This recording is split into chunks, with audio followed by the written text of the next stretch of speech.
Okay, so the new Star Trek movie. Everyone seems to agree that this movie is easily better than the last two Star Trek movies, Nemesis and Insurrection. I wholeheartedly agree. First off, this movie was designed to be the Star Trek movie for those of you out there who never watched a Star Trek movie. That's okay, Trekkies, don't get pissed yet. Okay, the Star Trek movie came out yesterday, so that means 95% of Trekkies out there have seen it already. Case in point, myself. What was I saying?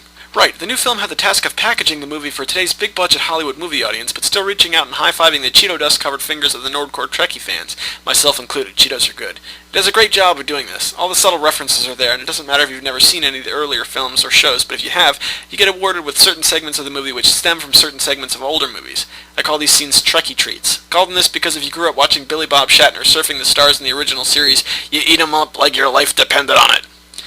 I did like the movie as a whole, and I'm not going to say it was the best Star Trek movie. However, it should be noted that the only other Star Trek movie in history to break the 2-hour mark was the original Star Trek motion picture.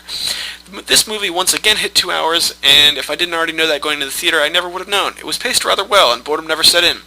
As for the characters, the new cast did well, although that may just be because I thought they were going to suck. I should note that Bones and Scotty did exceptionally well enough that I'd like to see a second movie. It did eventually seem silly how close they came to the original cast. Almost as if they were doing comedic impersonations of their predecessors. Case in point, Bones gives us an, "Are you out of your Vulcan mind?" Scotty gives us, "I'm giving her all she's got, Captain." And Kirk, well, Kirk I thought didn't do very well in this movie.